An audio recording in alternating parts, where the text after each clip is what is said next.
Welcome everyone to the video. Welcome to the channel. Things look a little bit different. I kind of I don't have my eyes. I turned off the feature where my eyes stay focused on the camera. Just because when I'm editing, it just looks so weird and odd to me. So I just turned that off. Um, Today's topic is going to be based on politics in America when ideology becomes doctrine. And I came up with this after the recent primaries in Texas. More specifically, Dan Crenshaw, he ended up losing, and losing because the support he was receiving from his own political party got thrown behind the person he was running against. And I like him, or hate him, we should really be looking at the person's body of work. Did they do a good job? Did they do what they were supposed to do? The new person pretty much just got in because she has lost favor with, Ted Cruz announced he was throwing his support behind the other guy. And I don't know if Donald Trump did as well too, but I know definitely that Dan Crenshaw fell out of favor with the president. And, so that kind of led me down this road here. And so I started getting my notes together, getting my outline, got my script now. So we're ready to rock and roll. Let's get into the video here. In past episodes, I've talked about faith, what it means to believe, what it means to question belief, and how belief systems shape the way we see the world. But belief doesn't only exist within religion. It shows up in other places as well too. And sometimes we just don't immediately recognize that. And one place where belief has become incredibly powerful is in politics. Politics in America, because I'm an American and we're in America. I'm in America, I should say. Not we. I'm in America. Don't know where you are at. The politics in America used to be mostly about policy, taxes, government programs, foreign policy, debates about what direction the country should go in. But somewhere along the way, I definitely feel things have changed. Politics stopped being about ideas, and for many people, it became an identity. You're not just someone who votes Republican or votes Democrat anymore. For a lot of people, it's become a part of who they are. It's something they defend, something they carry around with them like a badge. And, when identity becomes involved, something very interesting happens. Disagreements, stop being about policy. It becomes very personal and emotional. And sometimes it starts to look a lot like the way people defend their religious beliefs. And not just necessarily religion itself, but the behavior surrounding that belief. And, that's what I'm going to talk about today. How political parties in America have started to resemble these belief systems and how ideology can start to function like a doctrine, especially in election years.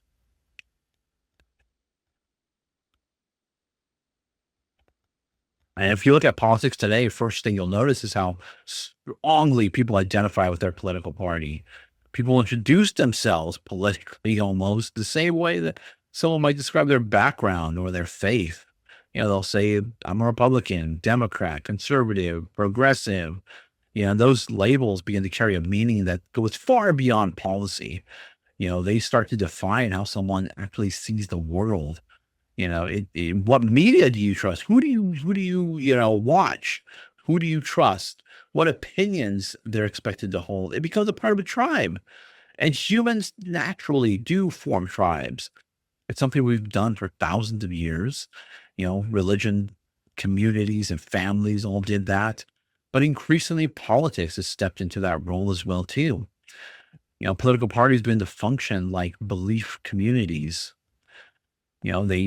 They're shared narratives. They have the same heroes, shared enemies, shared moral language. And once that structure forms, something very familiar begins to appear, and that's loyalty. In belief systems, loyalty often becomes way more important than questioning. If someone challenges the core beliefs of that group, they're sometimes treated as an outsider.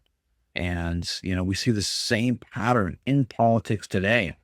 When someone within a political party disagrees with the dominant view, they're often criticized by their own side even harsher than the opposite side.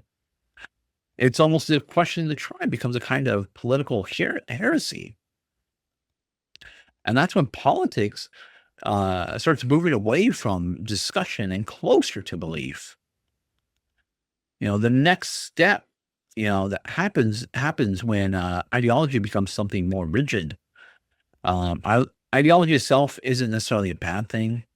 Everyone has a worldview, principles, values that guide how they think society should operate.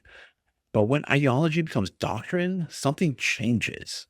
And, that doctrine implies certainty. It implies that a belief is no longer open for discussion. It becomes something that must be defended rather than explored. And in religion, doctrine often represents the core teachings of the faith, the beliefs that define the community. In politics today, certain ideological positions begin to function in a very similar way. Issues like immigration, climate change, foreign conflicts, social policy, instead of being areas where people weigh different solutions, they often become lines in the sand. People aren't just debating what policy works best, they're defending what their side believes must be true. And when someone questions that belief, it can feel like they're attacking something even deeper than policy. They're challenging identity. And that is when the conversations stop being productive. Because discussion, requires the possibility that we might actually do something. Doctrine removes that policy. Doctrine says the answer is already known. You know, uh, the realm of social media amplifies this dynamic even more. The algorithms, once you start clicking on one thing, you go down that rabbit hole, the algorithms reward type outrage. They reward certainty, and they reward conflict. Nuance is rarely spreads very far online, but strong declarations definitely do. So the environment people interact with every single day just reinforces ideological certainty. And, over time, that certainty just hardens. Um, all these tendencies, throats get a little dry, already exist in politics, but during election years, it just magnifies everything and magnifies it dramatically. Media coverage starts to increase. Campaign messaging just becomes a lot sharper. Political rhetoric becomes more dramatic. The language shifts from, persuasion to battle. Instead of asking people to consider ideas, campaigns frequently they'll frame elections as moral struggles. One side will represent the future, the other side will represent danger. That kind of messaging starts to activate our tribal instincts. It encourages voters to defend their side rather than evaluate every issue independently. That dynamic feeds the belief system structure. If politics becomes a moral battle, then then compromise starts to look like betrayal. Questioning your own side starts to look like weakness. And that's when the political environment becomes the most polarized.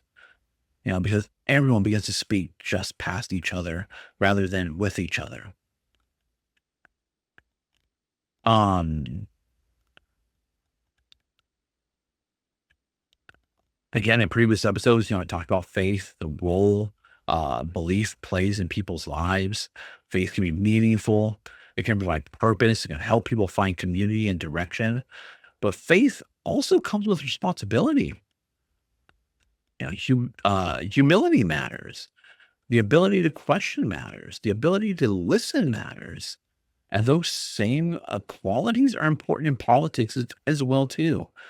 Democracy depends on disagreement. That's normal. People will always see the world differently, but healthy disagreement requires curiosity. It requires recognizing that no group has perfect understanding. When politics becomes rigid belief, something valuable gets lost. The ability to ask questions, reconsider, the ability to grow. Maybe the healthiest approach to politics is the same approach we should bring to any belief system.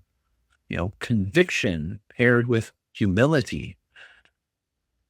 Strong opinions, balanced with a willingness to listen.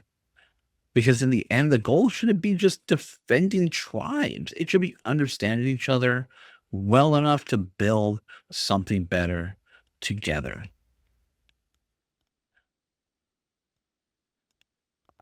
Oh, that's the end of the video here. Let me know what you think in the comments down below. Let me, I know it might, it might, my views aren't necessarily shared by everybody. I always, try to remain neutral, but again, I have my own, uh, beliefs, and I'm always open to listen to everybody else's opinions, everybody else's comments. So let me know what you think in the comments down below. Otherwise, thanks for watching, and we'll see you in the next one.